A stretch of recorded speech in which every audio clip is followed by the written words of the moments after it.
عمر جس ہستی کا نام ہے، اس بندے نے انسانیت کے اصول وضع کیے، انسانیت کے۔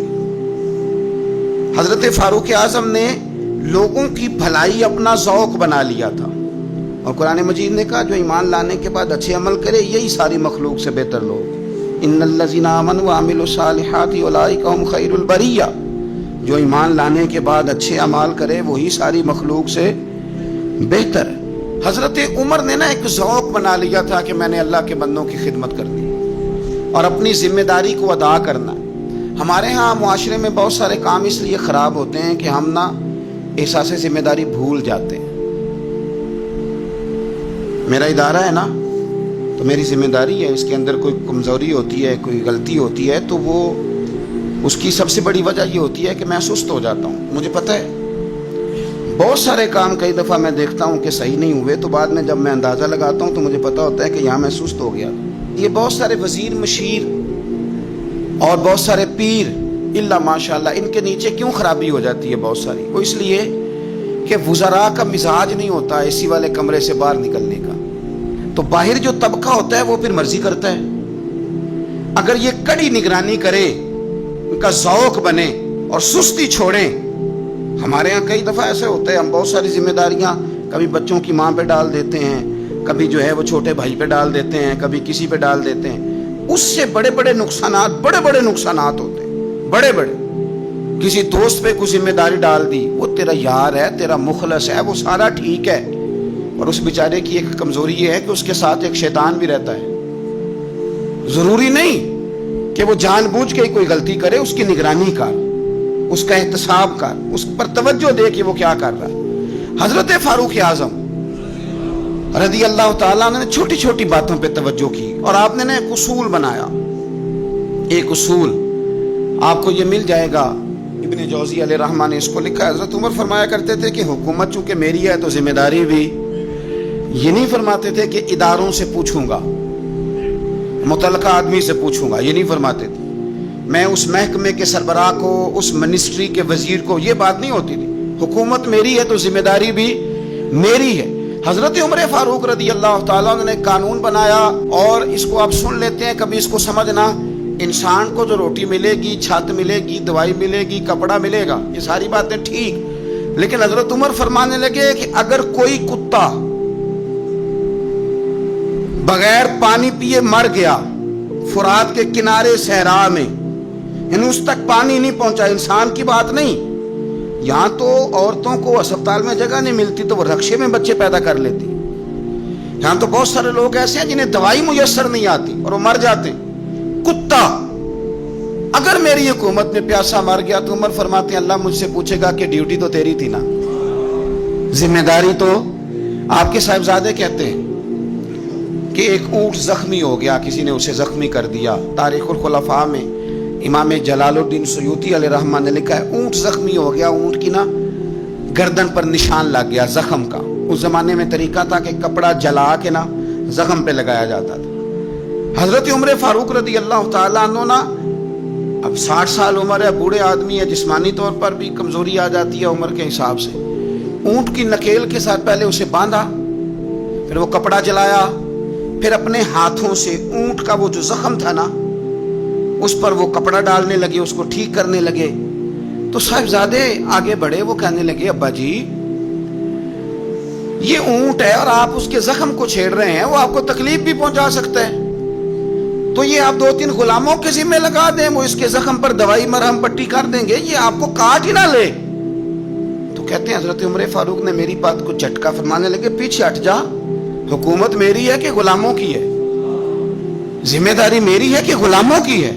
فرمایا پتر میں تو ڈر رہا ہوں کہ کہیں یہ اونٹ ہی قیامت میں میری شکایت نہ کر دے، یہ میری شکایت نہ کر دے کہ اللہ میں بیمار ہو گیا، زخم لگ گیا، حکومت عمر کی تھی اور کسی نے مجھے پوچھا ہی نہیں۔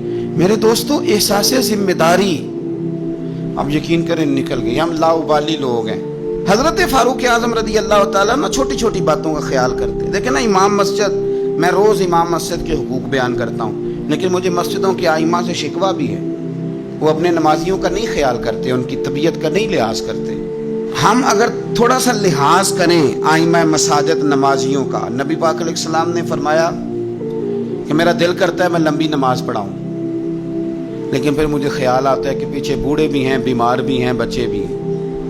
میرا دل کرتا ہے لیکن میں لوگوں کی تکلیف کو دیکھتے ہوئے نماز مختصر پڑھاتا ہوں. ائمہ مساجد اگر تھوڑا سا غور کریں، پیار کریں لوگوں کے ساتھ، تو مسجد کے اندر ایک خوبصورتی والا ماحول.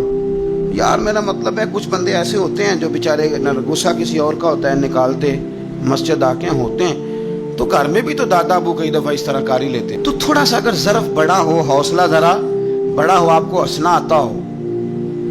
نبی پاک صلی اللہ علیہ وسلم اکیلے بیٹھتے تھے تو متفکر بیٹھتے تھے، اکیلے ہوتے تھے تو سوچتے تھے، اکیلے ہوتے تھے تو سوچتے تھے. میری بات پہ غور کرنا، اکیلے ہوتے تھے تو سوچتے تھے، اور جب لوگوں کے بیچ بیٹھتے تھے تو ہنستے تھے. لوگوں کے بیچ آ کے منہ نہیں بنانا. وہ اکیلے آپ فکر کریں، غور کریں، جو مرضی.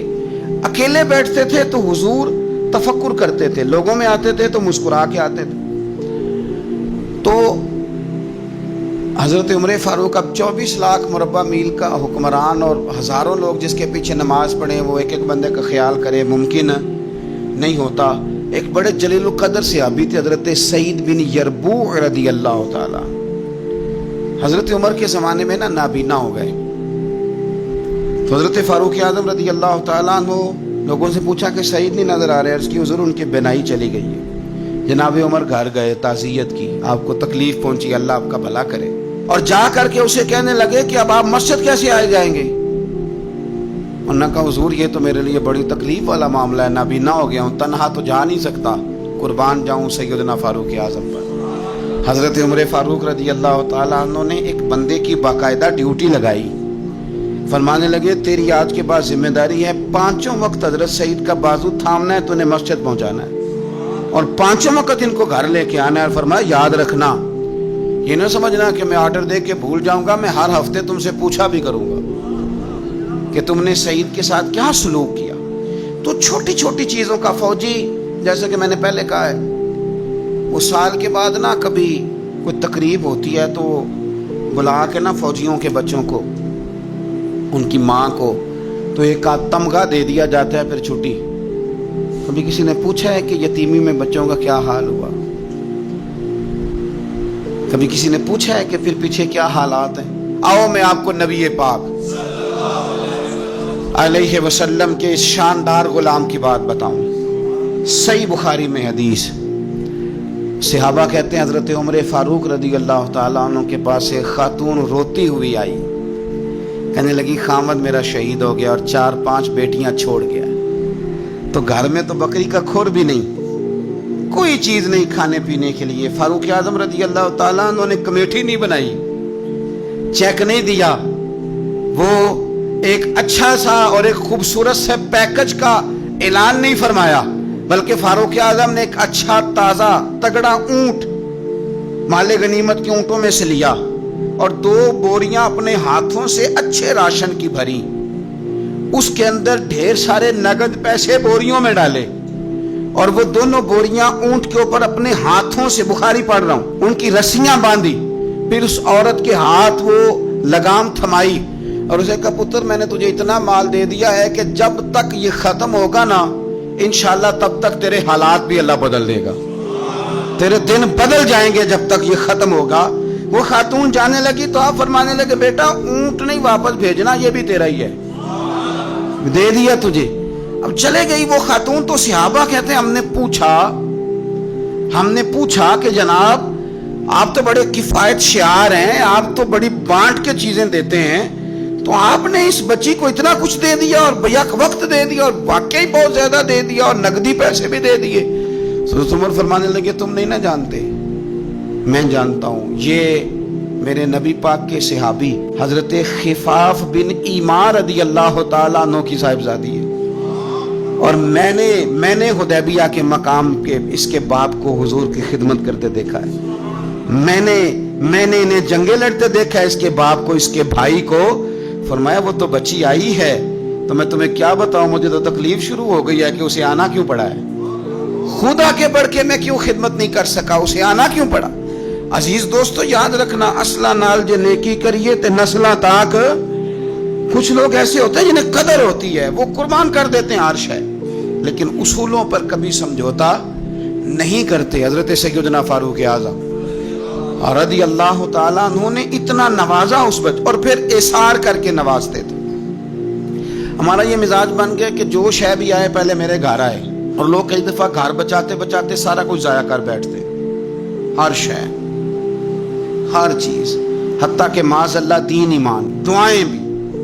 پیسہ بچ جائے، گھر بچ جائے، باقی جو شے جاتی ہے وہ جائے. لیکن سیدنا فاروق اعظم کا رنگ بڑا انوکھا ہے، انداز بڑا نرالا ہے. ایک جگہ سے نا چادریں آئیں بہت ساری.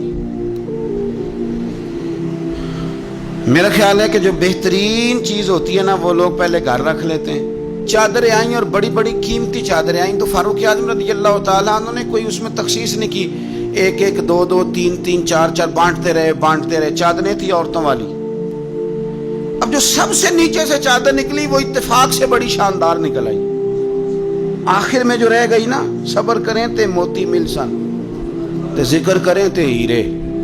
یہ صبر کریں تے موتی مل سن، ذکر کریں تے جے پاگلا وانگو رولا پاویں، نہ موتی نہ صبر کریں تے موتی مل سن، ذکر کریں تے. آج کل لوگ شور ڈال کے سارا کچھ کرنا چاہتے. تو چپ کر کے کونے میں بیٹھ جا، تو بیٹھا رہے تو ڈرنا دے. پوچھنے والا خود ہی تجھ سے پوچھ لے گا تو کدھر سے آیا ہے. وہ ختم ہو گئی بات. صبر کیا نا جب وہ چادریں ساری، تو ایک چادر اب اپنے گھر والوں کے لیے انہوں نے چادر ابھی دینی تھی، وہ سب سے نیچے قیمتی چادر نکل آئی. تو چادر بڑی حسین ہے اور باری بھی حضرت عمر کی لگ گئی. ان کے گھر جانی تھی چادر ان کی اہلیہ کے لیے. تو ایک صحابی کہنے لگے یہ آپ کی زوجہ جناب ام کلثوم رضی اللہ تعالی عنہا پر بڑی جچے گی چادر، بڑی حسین ہے، اور یہ خاتون اول کو بڑی جچے گی. تو حضرت عمر کہنے لگے ام سلیت رضی اللہ تعالی عنہا ایک خاتون ہے، یہ چادر انہیں دوں گا. کہا ان کو کیوں دیں گے؟ فرمانے لگے اس لیے کہ احد میں جب بہت سارے لوگ زخمی ہو گئے تھے تو میں نے اس بی بی کو دیکھا تھا مشکیزہ اٹھا کے نبی پاک کے غلاموں کو پانی پلا رہی تھی. تو یہ خوبصورت چادر اس کے حصے میں آئے گی جس نے رسول اللہ کے دین کی خدمت کی. وہ حضرت عمر نے بتایا جو حضور کے دین کی خدمت کرتے رہے ہم ان کی خدمت کرتے رہے. فوجیوں کو بھیجتے تھے نا جب آپ جہاد پر، تو پیچھے سے فوجیوں کے گھروں میں جاتے تھے صبح خود. میں پہلے کہہ چکا ہوں کہ یہ نہیں کہتے تھے کہ محکمے والوں کی ڈیوٹی لگا دی ہے، خود جاتے تھے اور فوجیوں کے گھر والوں سے پوچھتے تھے کوئی سبزی تو نہیں منگانی، یعنی حضرت عمر کوئی سودا تو نہیں منگانا. تو وہ خواتین کہتی کہ ہاں زیتون لانے والا ہے، پنیر لانے والی ہے، گھی لانے والا ہے، ستوں کی ضرورت ہے. تو فاروق اعظم نے لسٹ پکڑی ہے. تو بازار میں آتے تو شور مچ جاتا امیر المومنین آئے. لوگ پوچھتے آپ کیسے آئے؟ فرمانے لگے وہ فوجیوں کے گھروں میں سودا پہنچانا ہے. ایک دفعہ قحط بھی پڑا تھا حضرت عمر کے دور میں، عام الرمادہ اس کو کہتے ہیں. 8-9 مہینے بارش نہیں ہوئی تھی. حضرت عمر فاروق نہ شروع سے زیتون استعمال نہیں کرتے تھے. کچھ بندے کچھ چیزیں نہیں نہ کھا سکتے، ان کا مزاج نہیں ہوتا. کوئی کچھ کھاتا ہے اور کوئی کچھ کھاتا ہے. اب اس کا کیا کیا جائے؟ اپنا اپنا لوگوں کا مزاج ہے. ہمارے سامنے بہت سارے بندے بہت ساری چیزیں، اللہ کے فضل سے ناپسند کوئی شے نہیں، لیکن کچھ چیزیں انسان کی طبیعت پر سوٹ نہیں کرتی، اس سے وہ نہیں کھائی جاتی. حضرت عمر فاروق زیتون استعمال نہیں کرتے تھے، ان کی طبیعت کو تکلیف دیتی تھی. اب قحط کا زمانہ ہے، آپ کا مزاج تھا گھی کے ساتھ سالن پکتا تو کھاتے. تو قحط پڑا نا تو گھی بہت مہنگا تھا اور زیتون سستا تھا. تو حضرت عمر نے کہا سارے زیتون ہی کھائیں گے. گھر آ کے اپنی بیوی سے کہا کہ آج کے بعد ہنڈیا زیتون میں پکے گی. حالانکہ اس زمانے میں زیتون بہت سستا ہے. تو اہلیہ کہنے لگی بچے تو کھا لیں گے تو آپ کا کیا بنے گا؟ فرمایا میرا بھی کچھ نہیں بنے گا، میں بھی کھاؤں گا. اب ایک آدمی نے ایک چیز کبھی نہیں کھائی پھر وہ روز کھانی پڑے. 4-5 دن بیت گئے تو پیٹ سے گڑ گڑ کی آوازیں آنے لگیں. اس نے پیٹ خراب کر دیا. تو حضرت عمر امیر المومنین اپنے پیٹ سے باتیں کر رہے ہیں. فرمانے لگے جتنا مرضی شور کر، اپنے پیٹ سے کہتے ہیں شور جتنا مرضی کر، گھی تجھے اسی دن ملے گا جس دن میرے نبی کی ساری امت گھی کھانے لگ جائے گی. کار شور جتنا مرضی تو نے کرنا ہے، یہ اسی دن ملے گا جس دن حالات نارمل ہو جائیں. ابھی کہتے ہیں ابھی تجھے گھی مل سکتا، حالات نارمل ہوں گے تو ملے گا. کار شور جتنا تو نے کرنا. ہمارے یہاں نا لوگ غریبوں کا درد بیان کرتے ہیں لیکن اس کا عملی اظہار. قحط کے دنوں میں آپ کا بیٹا تربوز کھا رہا تھا تو سیدنا فاروق اعظم نے پکڑ کے اس کے گردن پر ایک چپت مار دی.